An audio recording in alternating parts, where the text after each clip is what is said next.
A atração a seguir é recomendada para todas as idades.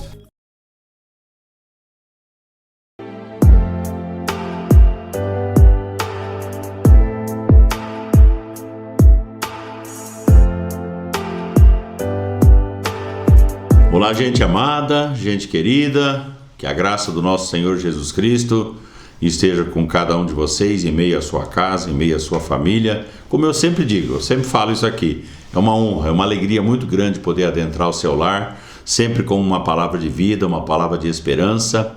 Antes de nós passarmos para o texto de hoje, que é no Salmo 30, verso 5, se você já tiver uma Bíblia e puder apanhar em cima desse texto ou a partir desse texto, nós vamos estar meditando. Salmo 30, verso 5. Eu quero fazer mais um pequeno comercial de um livro que até então estava apenas em e-book. Como vencer o vício da pornografia. É assustador o tema. Como vencer o vício da pornografia. Algumas pessoas não têm noção, a gente como pastor sabe disso. 72% dos homens têm problema nessa área. E 28% das mulheres têm problemas na área da pornografia. É impressionante. A gente trabalha muito essa questão. E o que eu faço aqui? Eu trabalho, evidentemente, a partir de uma perspectiva bíblica, né? Mostrando a santidade daquilo que Deus criou e a maneira santa como o Senhor quer que a gente viva e as formas que nós podemos desenvolver, vamos dizer assim, sem vergonha, tá, gente? Porque é um tabu você falar sobre isso, as pessoas não querem se expor, não precisa se expor.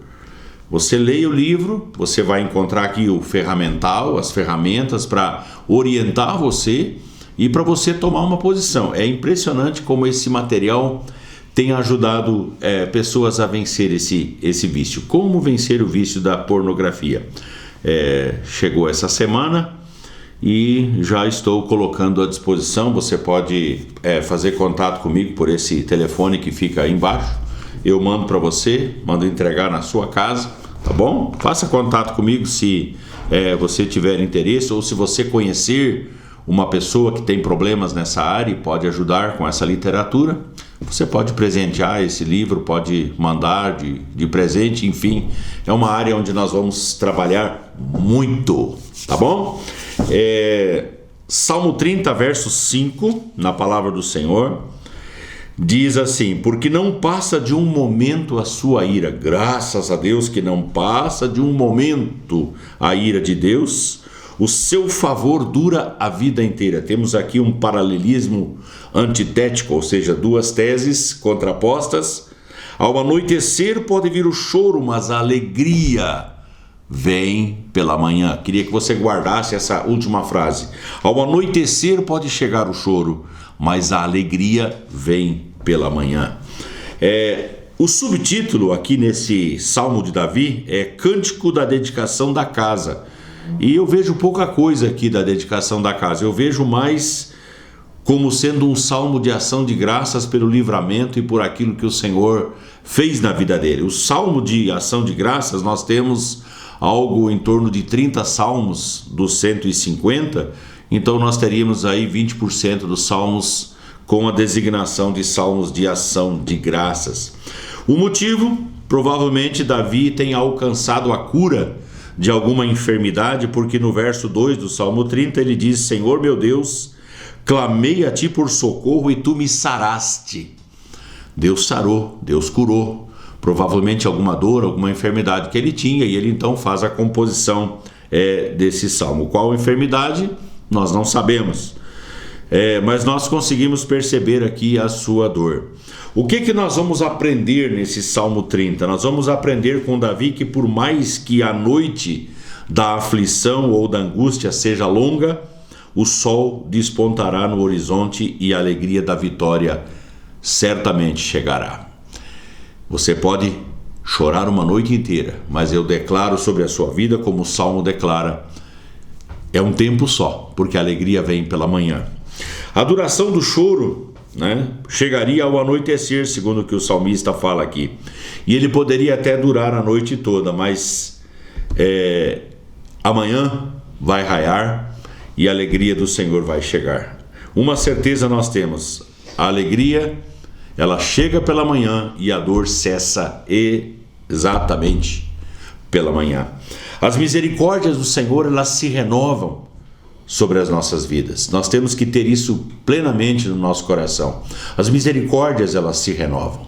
Talvez estejamos passando por conflitos, por problemas, por dificuldades, coisas que nos levam ao choro e ao desespero, mas a misericórdia do Senhor vai despontar sobre a sua vida vai ser diferente, sua casa vai experimentar o livramento e a bênção de Deus, você como pessoa vai receber este renovo da parte do Senhor e o seu choro ele vai cessar. O nosso Deus, o Deus que nós pregamos, o Deus que nós ensinamos é o Deus de todo consolo. Na verdade, Ele é o Deus de toda consolação. Podemos chorar, podemos sofrer, mas certeza temos consolo também. O nosso Deus, o Deus que nós servimos é o Yahvé Rafa, é o Senhor que cura, é o Senhor que restaura. A promessa que nós temos aqui é que a alegria ela vai ser abundante. O Senhor Jesus, trabalhando em João capítulo 16, versos 20 a 22, ele menciona naquele texto: a vossa tristeza se converterá em alegria. A vossa tristeza se converterá em alegria. E ele diz: o vosso coração se alegrará e a vossa alegria ninguém poderá tirar. Olha que coisa linda, que coisa maravilhosa. O tempo da bênção, da vitória, da presença do Senhor chegou sobre a minha vida e está chegando sobre a sua vida. Uma alegria tão grande vai chegar que ninguém vai poder tirar isso de você. Queria que você, de alguma maneira, abrisse o seu coração e você colocasse essa palavra profética para você. Ninguém vai poder tirar a sua alegria. O seu choro, ele vai cessar, ele vai parar. Nós temos exemplos na Bíblia Sagrada de pessoas que choraram e choraram muito. Exemplos conhecidíssimos, por exemplo, Ana, primeiro livro de Samuel, capítulo 1, verso 10, diz que ela chorou demais, passou por muito tempo de choro. Por quê? Porque ela queria ter um filho, ela era estéril, ela não conseguia gerar esse filho, então ela chorava diante do Senhor. E aconteceu dela ir para o templo. E lá no templo ela foi injustiçada, foi confundida com uma mulher embriagada pelo próprio sacerdote. Eu já falei aqui em outras programações sobre esse texto. E ela derrama o seu coração, a sua alma perante o Senhor. E o profeta então entende a sua situação, libera uma palavra de vida, uma palavra de vitória sobre a vida dela, dizendo: olha, que o Senhor então conceda a petição que você está fazendo. Ela volta para casa com seu marido Eucana. E eles têm então um filho, e esse filho se chamou Samuel, e ela então devolve Samuel. Quando eu preguei na igreja sobre isso, eu perguntei assim: qual é a razão de você chorar a vida inteira por algo e quando recebe você devolve para Deus? Eu acho que essa é a dinâmica correta, porque nós achamos que é nosso e não é. Nós achamos que os filhos são nossos e não são. Os nossos filhos são herança do Senhor, ou seja, a herança dele.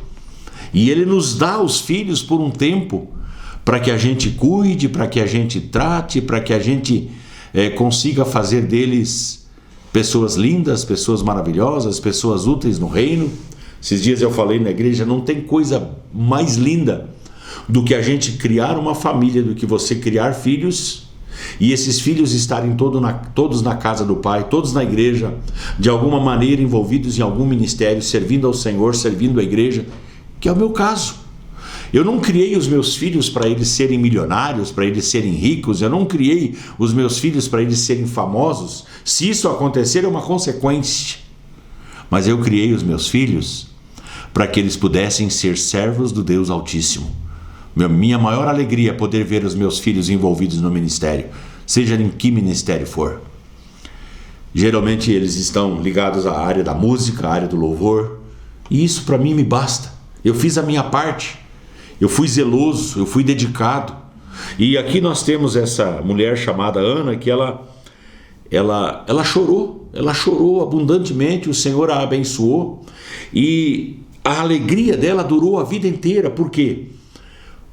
Porque ela gerou um instrumento para a honra e para a glória do nome do Senhor. Ela não gerou um filho que se tornaria apenas famoso aqui na terra, mas seria um instrumento valioso nas mãos do Senhor. Além disso, a Bíblia fala no primeiro livro de Samuel, capítulo 2, no verso 21, que ela teve 3 filhos e 2 filhas, ou seja, mais do que ela pediu. Presta atenção que eu estou falando para você aqui. Nós, quando pedimos ao Senhor, nós recebemos mais, muito mais, infinitamente mais do que nós pedimos ou do que nós pensamos. Ela pediu 1 filho e ela teve 5. Olha só que coisa linda, que coisa maravilhosa. O que ela fez? A Bíblia fala no primeiro livro de Samuel, capítulo 2, do verso 1, verso 2, do verso 6 até o verso 8, que ela entrou em cântico. Ela começou a cantar, ela compôs vamos dizer assim, um salmo, ela compôs um texto de gratidão, ela externou a sua gratidão ao Senhor, a sua alegria. O seu choro foi substituído, foi tirado, a alegria chegou, ela compôs, ela adorou, e é assim que deve acontecer na minha vida e na sua vida. Tudo deve redundar em louvor, tudo deve redundar em adoração ao Senhor, porque na verdade tudo vem dele. Toda dádiva, todo dom perfeito vem lá do alto, desce do Pai das luzes, diz a palavra do Senhor. Vem dele. É para nos abençoar, é para nos alegrar, sim, mas vem do Senhor. O sol raiou, amanheceu na sua vida, o choro cessou e a alegria da vitória chegou na vida de Ana, como chegou na minha e certamente vai chegar na sua também. Outro exemplo que eu gosto muito de citar quando eu falo sobre esse tema é o do rei Ezequias. Segundo o livro de Reis, capítulo 20, do verso 1 até o verso 3, a palavra do Senhor nos diz que ele recebeu uma visita. Que bacana, que legal, o profeta do Senhor chegou, o profeta Isaías chegou na casa dele. O profeta entrou e tal. Seguinte, a palavra que eu tenho não é uma palavra muito boa, bota em ordem a tua vida porque você vai morrer. Uau! O texto diz que Ezequias vira o rosto para a parede. Isaías vai embora, ele vira o rosto para a parede e a Bíblia diz que ele chorou muitíssimo. Ele chorou na presença do Senhor. Ele chorou na presença do Senhor. Ele rasgou seu coração na presença do Senhor. O Senhor viu as suas lágrimas, o Senhor viu o seu choro e manda o seu profeta voltar. Então Isaías retorna e bate na porta. O rei Ezequias chega. Tu de novo, profeta? O que você quer falar dessa vez? Já não basta a notícia ruim que você me trouxe? E o profeta então tem uma palavra de vida e uma palavra de esperança para ele. Ele diz: o Senhor ouviu a tua oração e ele vai acrescentar 15 anos na sua vida. Uau! Uau! Que coisa linda! O Senhor ouviu a sua oração, o Senhor ouviu o seu gemido, o Senhor ouviu a sua dor e eu vou acrescentar. Quanto tempo, é a pergunta que eu faço, durou o choro do rei Ezequias? Minutos. Quanto tempo foi a sua luta? Pouco tempo. Quanto tempo foi a luta de Ana? Anos, quem sabe? Meses? Nós não sabemos de que maneira e quanto tempo o Senhor vai trabalhar a nossa vida, mas é fato. O choro tem prazo de validade. A bênção não. O choro tem prazo de validade. Esse choro que está acontecendo na sua vida, ele vai acabar. Ele vai parar. O Senhor vai entrar com uma palavra profética. Deus vai levantar alguém na sua vida que vai entregar uma palavra profética para você. E a sua sorte vai mudar, a sua vida vai mudar, a sua situação vai mudar. Porque Deus é por você, Deus não é contra você. Deus não quer a sua destruição. Deus não quer apenas o seu choro, Ele quer alegria dentro do seu coração, no meio da sua casa. A alegria de Ezequias durou muito mais do que o seu choro. O profeta entrou com boas notícias, o choro cessou, a alegria da vitória chegou. Que coisa linda, que coisa maravilhosa. O terceiro e último exemplo que eu quero deixar para você é o choro da nação de Israel, Neemias capítulo 8, versos 9 e verso 10. O contexto nos fala do retorno da nação de Israel depois de 70 anos de exílio na Babilônia sob Nabucodonosor. E eles então, autorizados por Ciro, voltam para a nação de Israel e começam a reconstruir os muros da cidade de Jerusalém e reconstruir o templo. Assim que eles reconstroem os muros, cada um defronte da sua casa, uma estratégia montada ali por Esdras, por Neemias, eles fazem um juntamento solene. E um púlpito de madeira foi construído para Esdras, e ele, naquele púlpito, ele começa a ler a palavra do Senhor. Foi um dia solene. Depois que acabaram toda a obra de reconstrução, eles vão para o culto. Eles vão fazer um culto de ação de graças. E o texto diz que desde a manhã até a noite, Esdras, ele lia a lei do Senhor, e o povo chorava ouvindo a lei do Senhor depois de 70 anos sem palavra, depois de 70 anos sem culto, depois de 70 anos sem templo, depois de 70 anos sem juntamento solene. Então veio o dia em que o Senhor resolveu mudar a sorte da nação de Israel. A palavra foi lida, a palavra produziu choro, mas o servo do Senhor disse: olha, esse dia não é dia de prantear, esse dia não é dia de chorar, esse dia é de alegria. É um dia de nós nos regozijarmos, de nós fazermos festas, de nós darmos porções para cada um, para voltar para sua casa, para celebrar em família, para festejar no meio da família o que o Senhor está fazendo no nosso meio. Minha casa, sua casa, precisa ser um lugar de celebração. Minha casa, sua casa, precisa ser um lugar da alegria do Senhor. Minha casa, sua casa, precisa ser um lugar onde toda a tristeza vai cessar e a alegria do Senhor vai abundar. É isso que eu creio, é isso que eu profetizo, é isso que eu declaro. Então, no verso 10, no capítulo 8 de Neemias, o que Neemias faz? Ele conclama, é uma conclamação, é um chamado para que a nação pudesse então celebrar. É como se ele dissesse: gente, vamos fazer festa, gente. Por quê? Porque a vergonha acabou. Acabou a vergonha, acabou a nossa humilhação. Nós não somos mais um povo humilhado, nós não somos mais um povo escravizado, nós não somos mais um povo despatriado, nós somos um povo vencedor. O nosso Deus interveio na história da nossa vida, nos permitiu voltar para nossa casa, nos permitiu voltar para nossa nação, nos permitiu reconstruir o nosso templo. É tempo de nós festejarmos. Não é mais tempo de vergonha. Acabou a humilhação. Como eu queria que essa palavra de alguma maneira ela entrasse no seu coração e entrasse no meio da sua família. Paramos, cessamos. Não queremos mais a vergonha, não queremos mais a humilhação, nós queremos a celebração da presença do Senhor. É como se eles ali reunidos dissessem: olha, não tínhamos palavra, agora temos palavra, não tínhamos Bíblia, agora temos Bíblia, não tínhamos ensino, agora temos ensino, não tínhamos profeta, agora temos profeta, não tínhamos sacerdote, agora temos sacerdote, alguém que nos ensina a palavra. Oh, glória a Deus! Sem Bíblia, sem palavra, sem ensino, sem direção, e agora tem tudo isso de volta.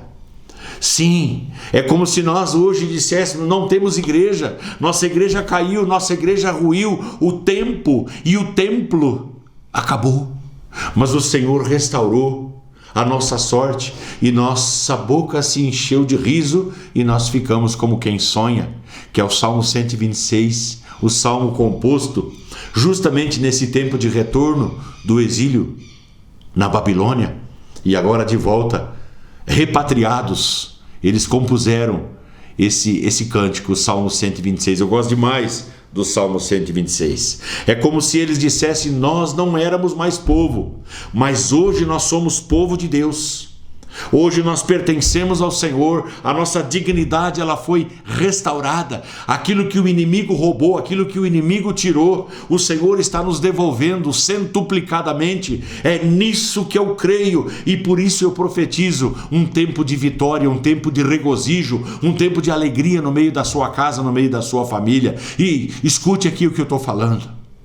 aquilo que o inimigo roubou, os anos que lhes foram roubados, o Senhor vai acrescentar na sua vida, o Senhor vai devolver. O Deus que eu creio, o Deus que eu prego, é o Deus da restituição. Ele restitui aquilo que o inimigo roubou, aquilo que o inimigo tirou. A palavra de Isaías capítulo 61, no verso 7, diz: vocês vão ter dupla honra e perpétua alegria. Ah, que palavra tremenda! Dupla honra e perpétua alegria, ou seja, alegria que não acaba mais, alegria perpétua. A palavra que foi liberada restaurou o ânimo, o choro cessou, a alegria da vitória chegou. Então, trazendo isso para nós, quanto tempo poderá durar a alegria do crente? A alegria poderá durar a vida inteira. A alegria dos ímpios, ela é momentânea, segundo o livro de Jó, capítulo 20, verso 5. Mas a nossa alegria, ela é uma alegria permanente. A nossa alegria, ela independe das circunstâncias, como o apóstolo Paulo, em Filipenses capítulo 4, o versos 11 até o verso 13, ele disse: eu aprendi a viver contente em toda e qualquer situação. Tudo posso naquele que me fortalece. E essa é a experiência que eu tenho tido. Eu aprendi a viver contente em toda e qualquer situação. Por quê? Porque o controle ainda está nas mãos do Senhor. Porque o controle sempre vai estar nas mãos do Senhor. Porque a palavra final é sempre da eternidade, é sempre do Altíssimo, é sempre do Senhor. Por isso eu encerro falando de Filipenses 4:4. Alegrai-vos sempre no Senhor. Outra vez vos digo, alegrai-vos. É tempo de alegria, porque Deus não mudou. O que fez na nação de Israel está fazendo na minha vida. O que está fazendo na minha vida certamente vai fazer na sua também. Você recebe essa palavra? Vamos orar. Pai, em nome de Jesus, muito obrigado por mais uma vez chegar aqui. Muito obrigado, Deus, por mais uma vez poder abrir as Escrituras Sagradas. Mais uma vez o Teu Espírito Santo tem falado conosco, tem restaurado a nossa história, tem restaurado a nossa dignidade. Deus, aquilo que o inimigo tem roubado, aquilo que ele tem tirado dessa vida, daquele que me assiste nesse momento, eu creio que o Senhor é poderoso para fazer infinitamente mais do que nós pedimos ou do que nós pensamos. Eu oro, Deus, para que o Senhor restaure essa casa. Eu oro para que o Senhor restaure esse casamento. Eu oro para que o Senhor restaure essa família, para que o Senhor devolva, ó Deus, a alegria para dentro dessa casa. A tristeza que abundou superabundará na alegria do Senhor. É nisso que eu creio e é isso que eu declaro sobre essas vidas, orando sempre no nome santo e bendito de Jesus. Amém e amém. Gente amada, gente querida, fiquem todos debaixo da paz do nosso Senhor Jesus Cristo.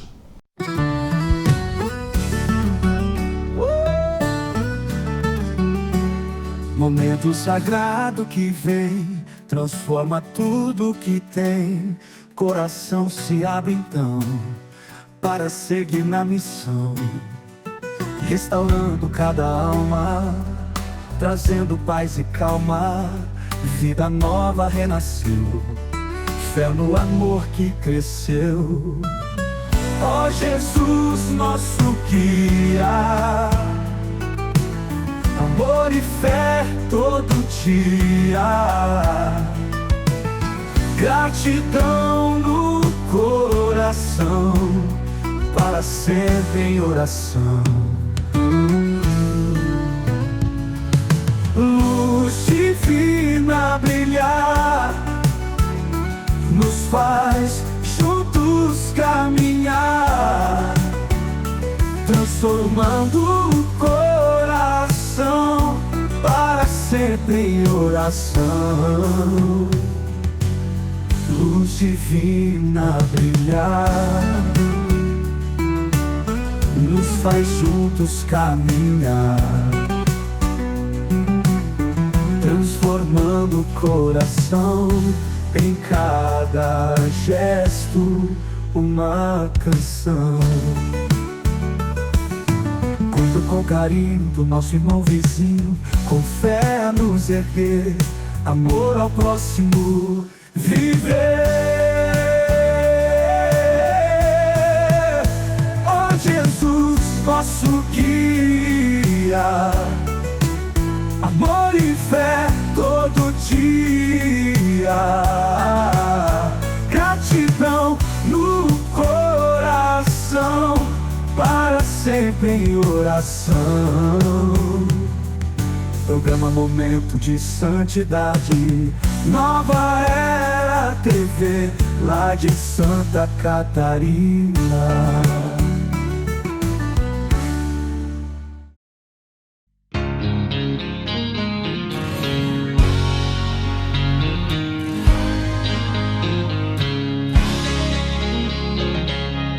Eu sirvo um Deus que faz milagres todo dia.